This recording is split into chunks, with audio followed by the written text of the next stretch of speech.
Hello my dear student, देखेंगे बेटा एकदम आज की क्लास 10th का मैथ और क्लास 10th के मैथ में बेटा चैप्टर नंबर 7 एकदम बिंदास तरीके से समझते हैं। आज की क्लास को समझेंगे सभी बच्चे और बने रहेंगे बेटा इस क्लास में। चलिए तो देखेंगे बेटा आज की क्लास यहाँ पर एकदम सुपर क्लास है बाबू। सबसे पहला क्या है तो टॉपिक है आज का हमारा निर्देशांक ज्यामिति, मतलब चैप्टर नंबर 7 निर्देशांक ज्यामिति समझेंगे सभी बच्चे कि निर्देशांक ज्यामिति किसे कहते हैं। ओके, तो सभी बच्चे जुड़ जाएंगे, एकदम आसान भाषा में स्टडी करेंगे यहाँ पर पूरी लगन के साथ। तो चलिए आज की क्लास को स्टार्ट करते हैं माय डियर कि निर्देशांक ज्यामिति किसे कहते हैं, क्या है निर्देशांक ज्यामिति के बारे में। तो आज का हमारा यहाँ पर समझेंगे इंट्रोडक्शन के बाद समझेंगे एक्सरसाइज अपनी 7.1। तो आज की क्लास को स्टार्ट करते हैं। यहाँ पर आप बुक देख ही रहे हैं, यहाँ पर देखिए बेटा जो चैप्टर नंबर 7 है हमारा वो क्या निर्देशांक ज्यामिति। तो समझते हैं माय डियर निर्देशांक ज्यामिति को to the point detail discuss करते हैं सभी बच्चों के साथ, और आप भी बेटा शेयर कर देंगे सभी अपने दोस्तों के साथ, जिससे कि आपके साथ साथ आपके दोस्त लोग बेटा अच्छे से पढ़ाई कर पाए। तो चलिए एकदम बोर्ड क्लास को सुपर बनाते हैं। देखेंगे बेटा सबसे पहला यहाँ पर पहली बात कि जो चैप्टर है माय डियर चैप्टर 7, और चैप्टर 7 का नाम क्या है बेटवा निर्देशांक ज्यामिति। निर्देशांक ज्यामिति बेटा एक बात बताओ, निर्देशांक ज्यामिति मतलब इसे क्या कहते हैं माय डियर, तो इंग्लिश में बोले तो कोऑर्डिनेट ज्योमेट्री। क्या कहते हैं भाई, कोऑर्डिनेट ज्योमेट्री। अब बाबू सबसे पहली बात यह कि भैया निर्देशांक क्या होता है। ज्यामिति मतलब तो मापना होता है, यानी कि ज्योमेट्री पृथ्वी का मापन। सीधी सी बात है, एकदम शॉर्ट लाइन आपको समझ में आ रही होगी। जैसे मैं आपसे कहूं बेटा मेरे पास दो रेखाएं हैं, एक रेखा हमारे पास ये है, सपोज एक लाइन ये है बेटवा, और दूसरी लाइन सपोज ये है। ओके बेटा मेरे पास दो लाइन है, एक लाइन ये और दूसरी लाइन ये। जो आप ये वाली लाइन देख रहे हैं इसे बोलते हैं बेटा क्षैतिज रेखा। क्या कहते हैं माय ब्रदर, क्षैतिज रेखा। और इसे यहां पर कहेंगे बेटा एक्स अक्ष। ओके ये है एक्स अक्ष, और ये जो वर्टिकल लाइन है बेटा इसे बोलेंगे ऊर्ध्वाधर रेखा, और ये यहाँ पर क्या है इसका वाई अक्ष। क्या समझ में आ रही बात सर, समझ में आ रही बात। ओके आराम से सभी बच्चे समझ रहे होंगे बेटा। एक्स का अपोजिट क्या हुआ माय ब्रदर, तो आप याद रख लेंगे एक्स डैश, वाई का अपोजिट वाई डैश, कोई भी दिक्कत नहीं, सब बच्चे समझ रहे होंगे बेटा। ये जो तल है एक तल, इसे बोलते हैं बेटा कार्तीय तल। कार्तीय तल माइंड में बिठा लो और ध्यान से पढ़ लो बेटा, एकदम लगन के साथ। मैथ एकदम सिंपल सब्जेक्ट है, कोई हार्ड विषय नहीं है मैथ को, बस समझने की जरूरत है, ध्यान से समझना। कार्तीय तल, इस कार्तीय तल में ये फर्स्ट पर्सन होता है डियर, और ये सेकंड पर्सन, और ये होता है भाई थर्ड पर्सन, और यहाँ पर ये होता है फोर्थ पर्सन।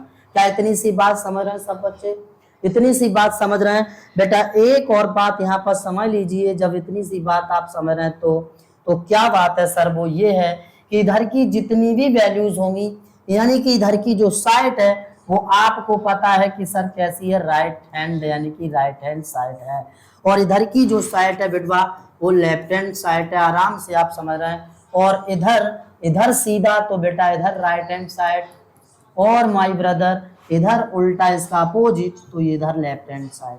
मेरे ख्याल से इतनी सारी बात आपको समझ में आ रही होंगी एकदम अच्छी तरीके से। तो देखेंगे बेटा यहाँ पर ये मूल बिंदु होता है जिन्हें वर्टेक्स कहते हैं इंग्लिश में। ये होते हैं बेटा 0,0 इधर राइट हैंड साइड है, तो बेटा इधर की जितनी भी वैल्यू होगी सब किस में होंगी ब्रदर, तो सब प्लस में होंगी। इसमें होंगी भाई तो प्लस में होंगी, और इधर भी राइट हैंड है तो इधर की भी वैल्यू सब किस में होंगी, पॉजिटिव की होंगी। क्या इतनी बात समझ रहे हैं सब बच्चे। और यदि इतनी बात समझ रहे हैं तो बेटा आगे बढ़ते हैं। इधर वैल्यू किसकी होंगी, तो बेटा नेगेटिव होंगी सर। क्यों, क्योंकि सर इधर जितनी भी वैल्यूज हम लिखेंगे वो सब लेफ्ट हैंड साइड की तरफ लिख रहे हैं, मतलब उसके अपोजिट डायरेक्शन में लिख रहे हैं, उल्टी दिशा में लिख रहे हैं। तो जितनी भी वैल्यू होंगी सब किसकी होंगी, नेगेटिव होंगी, मतलब माइनस की होंगी। कुछ इस तरह लिख सकते हैं, क्या समझ में आ रहा है। और यदि समझ में आ रहा है तो बेटा वीडियो को दबा के लाइक करते रहेंगे सभी बच्चे और पढ़ते रहेंगे एकदम ध्यान पूर्वक। तो इतना क्लियर हो गया। अब मैं आपसे कहूं, मैं कहूं बेटा एक बात बताओ, मैंने कहा, क्या कहा मैंने, तो मैंने ये कहा बेटा मुझे ये बताओ कि ये पॉइंट और ये पॉइंट में आपस में मिला दूं। मैंने बेटा 2 और 3 को आपस में मिला दिया और आपसे पूछा बताओ बेटा यहाँ पर निर्देशांक क्या क्या हो गए, तो आप जवाब देंगे सर 2,3। 2,3 क्योंकि यहाँ पर जो 2 है वो बेटा x निर्देशांक है। क्या है, तो x निर्देशांक। ओके, ये बात आप याद रखेंगे। और जो बेटा 3 है वो y निर्देशांक है भाई। क्या है भाई, तो y निर्देशांक। इतनी बात समझ रहे हैं सभी बच्चे। तो बेटा x निर्देशांक और y निर्देशांक मतलब निर्देशांक को याद रखेंगे सभी बच्चे बेटा किसके रूप में लिखते हैं, तो माई ब्रदर x और y के रूप में लिखते हैं। क्या इतनी सी बात क्लियर सब बच्चों को? सही है। अब मैं आपसे कहूं कि आप मुझे एक बात और बता दो कि यहाँ पर अगर मैं इस पॉइंट को और इस पॉइंट को मिला दूं बेटा, तो मुझे ये निर्देशांक पूछना है आपसे। बताओ जल्दी से कितना हुआ बेटा, तो ये हो जाएगा। सबसे पहले हम किसका निर्देशांक लेते हैं, बताओ जल्दी से, x का। तो x का यहाँ पर कितना है, -3। और बेटा फिर उसके बाद किसका निर्देशांक, y का। तो y का कितना है बेटा, 2। तो ये आ गया -3,2। मतलब यहाँ पर -3 क्या है, तो x का निर्देशांक और 2 क्या है, तो बेटा y का निर्देशांक। That is final. समझ में आ गया बेटा, एकदम क्लियर हो गया, कोई दिक्कत यहाँ तक? इस प्रकार हम और अगर आपसे पूछें तो आराम से और बता सकते हैं। मैंने कहा बेटा मुझे ये और मैं ये मिला दूं आपस में, तो बेटा मुझे ये निर्देशांक बताओ। यहाँ पर कोई पॉइंट ए मान लो, ये कोई पॉइंट बी मान लो, ये कोई पॉइंट हमने सी मान लिया। मैंने कहा बेटा सी बिंदु के निर्देशांक क्या क्या होंगे सर, तो आप कहेंगे सर यहाँ पर एकदम सिंपल है, x की लाइन की वैल्यू पहले लेंगे मतलब 3 और फिर उसके बाद में y की वैल्यू बाद में लेंगे बेटा -4। यहाँ पर ये निर्देशांक हो गया सर 3, -4। डेट इज क्लियर, कोई दिक्कत यहाँ पर? समझ में आ गया? First person, second person, third person, fourth person, चारों पर्सन को जब मिलाते हैं माय डियर तो बन जाता है पूरा एक तल, जिसे कार्तीय तल कहते हैं।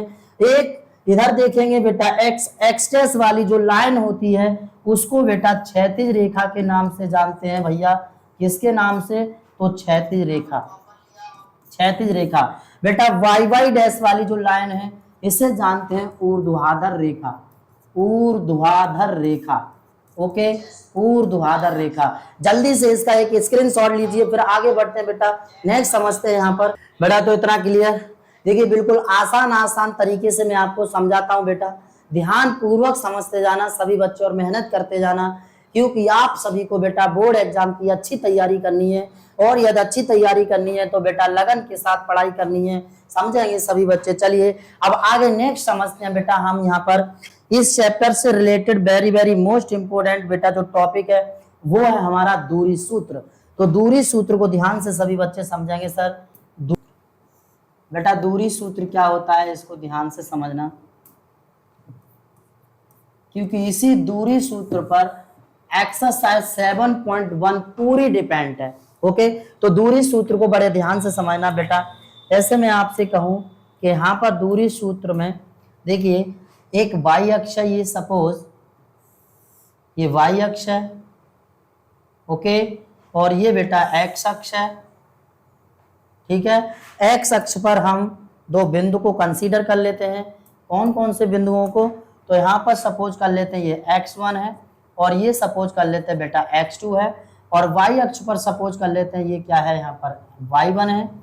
ओके, y1 है और ये सपोज y2 है। कोई दिक्कत है यहाँ तक? ये क्या है बेटा, एक मिनट थोड़ा पेन चेंज कर लें।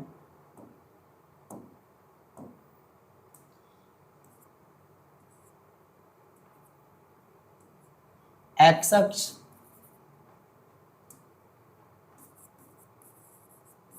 और ये एक्स डैश लिखना चाहो लिख दीजिए, कोई दिक्कत नहीं है। और ये वाई अक्ष और ये क्या है बेटा वाई डैश। राइट, ये बिंदु ओ है O से ये x1 और x2 है, और O से ये y अक्ष में बेटा y1 और y2 है। अब इन बिंदुओं को हम आपस में मिला देते हैं कुछ इस तरह, तो देखेंगे कैसे।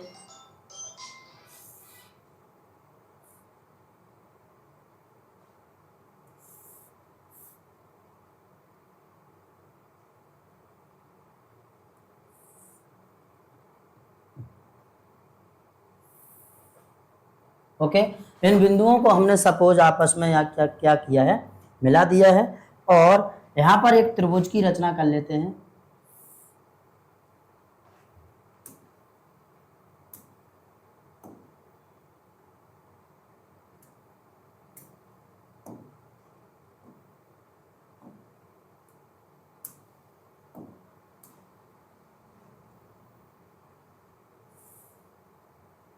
ठीक है,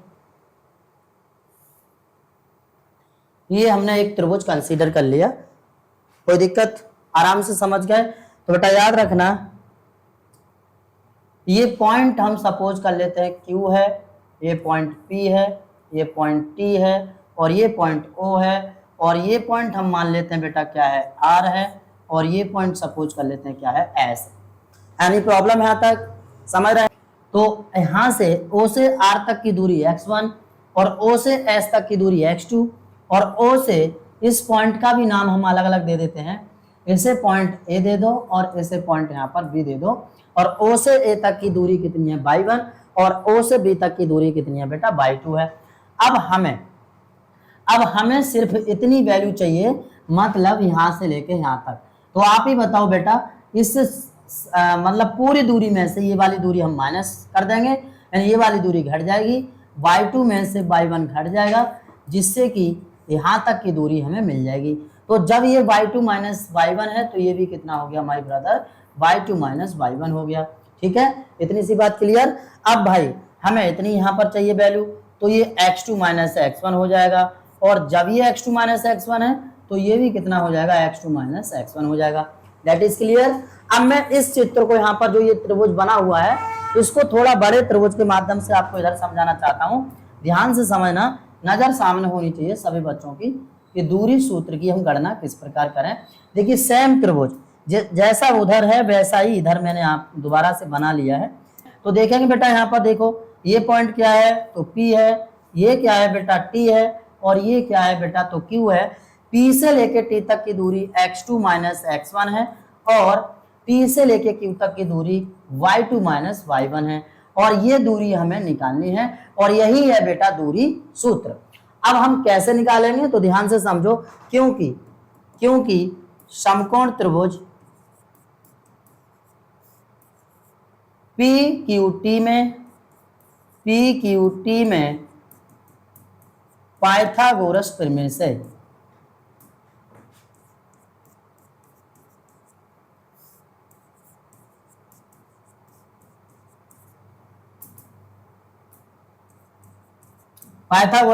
से तो उन्होंने क्या बताया बेटा, सबसे बड़ी भुजा का वर्ग दो छोटी भुजाओं के वर्गों के योग के बराबर होता है। मतलब PQ स्क्वायर बराबर PT square plus QT square. Okay, अब यहाँ पर PQ स्क्वायर हमें फाइंड करना है। PT कितना दिया है बेटा, x2 माइनस x1 का होल स्क्वायर प्लस QT कितना है, y2 माइनस y1 का होल स्क्वायर। ओके, अब हम इसे एक लाइन और इसकी बढ़ा दें, तो यहां से हम PQ, ये देखिए यहाँ पर क्या है, वर्ग है, अब हम ले लेते हैं इसका वर्गमूल, तो ये हो जाएगा under root x2 minus x1 का होल स्क्वायर और प्लस y2 माइनस y1 का whole square. That is final.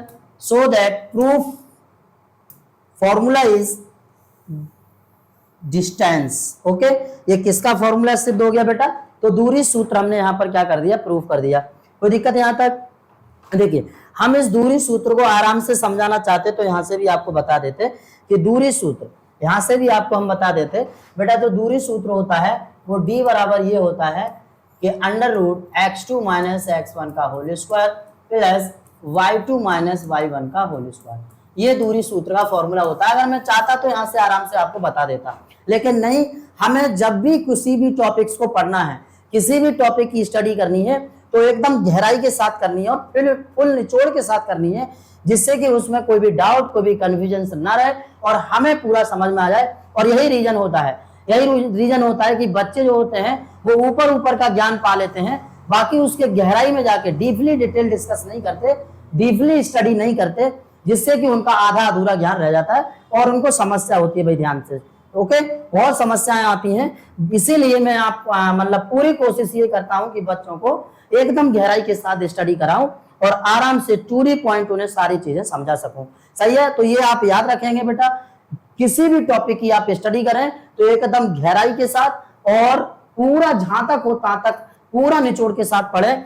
आधा अधूरा ज्ञान आप कहीं मतलब स्टडी ना करें, जिससे कि आपको और भी टॉपिक्स, सपोज करिए कि हमने दूरी सूत्र पढ़ा है, अब दूरी सूत्र का निगमन आ जाए बोर्ड एग्जाम में, तो आप क्या करेंगे? हमने तो भाई यहाँ पर दूरी सूत्र याद करके लिख दिया, छोड़ दिया, बाकी हमने निगमन ही नहीं किया, मतलब उसका प्रूफ ही नहीं किया। और हमने यहाँ पर जो कराया है वो पूरा प्रूफ कराया है। यहाँ पर देखेंगे विद चित्र के, विद फिगर के आपको कराया है। तो इसीलिए मैं सभी बच्चों से कहूंगा कि जितना भी पढ़ें वो डीपली ही स्टडी करें, गहराई के साथ ही पढ़ाई करें, जिससे कि कोई भी समस्या ना हो। और आप इस बातों को ध्यान से समझ लें। और इसीलिए कुछ कंफ्यूजन रहता है बच्चों को याद करने में, रिवाइज करने में और समझने में। बेटा समझ भी जब ही पाओगे जब आप गहराई के साथ स्टडी करोगे, याद भी जब होगा जब समझ के आप याद करोगे, एकदम ध्यान पूर्वक लगन के साथ। ओके, तो इतना आपको समझ में आ गया होगा दूरी सूत्र क्या है। दूरी सूत्र का फॉर्मूला मैंने यहाँ पर लिख दिया है, दूरी सूत्र मैंने यहाँ पर लिख दिया, गणना भी कर दी, प्रूफ भी पूरा करा दिया, चित्र भी आपको पूरा बना के यहाँ पर समझा दिया। तो कोई दिक्कत नहीं, आप सब बच्चे आराम से यहाँ तक पूरा कंप्लीट समझ गए होंगे। अब इसके बाद हम बेटा अपनी नेक्स्ट एक्सरसाइज, जो हमारी एक्सरसाइज है 7.1, उस 7.1 एक्सरसाइज को हम पार्ट नंबर 2 में लाएंगे नेक्स्ट क्लास में। तो बाकी आज के लिए इतना ही, और सभी बच्चे पढ़ते रहेंगे एकदम ध्यान पूर्वक और लगन के साथ। बोर्ड एग्जाम में आपको अगर 95 क्रॉस करना है तो सभी बच्चे पढ़ते रहिए और वीडियो को बेटा लाइक कर देंगे, प्लीज चैनल को सब्सक्राइब भी कर देंगे और वीडियो को शेयर भी कर देंगे। और चलिए आज के लिए इतना ही, एकदम मन लगा के पढ़ते रहेंगे सभी बच्चे। एकदम सिंपल है बेटा, दूरी सूत्र के माध्यम से हम एक्सरसाइज को नेक्स्ट क्लास में कंप्लीट करते हैं। जय हिंद, धन्यवाद।